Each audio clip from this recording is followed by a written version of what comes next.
देखिए, अगर माननीय मंत्री जी ने इस प्रकार का कोई बयान दिया है कि पेपर लीक हुआ ही नहीं है और इस प्रकार की घटनाएं भारत देश में नहीं घट रही हैं, तो मुझे लगता है इससे ज्यादा दुर्भाग्यपूर्ण और चिंताजनक बयान हो नहीं सकता। आज इस देश के लाखों बच्चे और लाखों बच्चों का भविष्य अंधकार की कगार पे खड़ा है, क्योंकि पेपर लीक होने की वजह से उनके वर्षों की मेहनत पे पानी फिर गया है।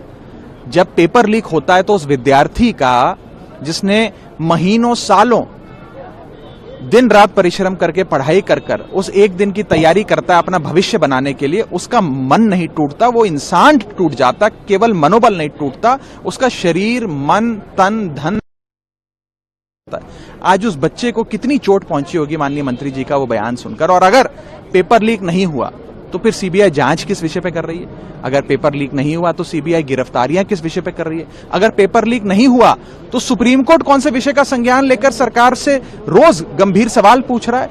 इस प्रकार के असंवेदनशील बयान देना, मुझे लगता है कि उन बच्चों के, उन विद्यार्थियों के जिनके भविष्य पर पानी फेरने का सरकार ने काम किया, उनके जख्म को हरा करने, उनके जख्म पे नमक छिड़कने का काम है। इस बयान का हम खंडन करते हैं और खास तौर पे राज्यसभा में अपने वक्तव्य देते हुए मैंने और हमारी पार्टी ने बड़ी मुस्तैदी से इस बात को कहा था कि इस देश में 2 आईपीएल चल रहे हैं। एक होता है इंडियन प्रीमियर लीग, जो गेंद और बल्ले का खेल होता है, और दूसरा है इंडियन पेपर लीग, जिसके चलते पिछले 10 से 15 सालों में हमने देखा इस देश में राज्य का कोई पेपर हो या केंद्र स्तर का कोई पेपर हो, लगातार पेपर लीक होते गए आए हैं, जिससे लोगों का, बच्चों का और सच्चे ईमानदार मेहनत करने वाले बच्चों का भविष्य अंधकार की ओर जा रहा है। इस सरकार को गंभीरता से लेते हुए इसके खिलाफ सख्त कानून बनाना चाहिए और इस विषय को पहले स्वीकार करते हुए उसकी समाधान की ओर बढ़ना चाहिए। इस प्रकार के असंवेदनशील बयानों से बचना चाहिए।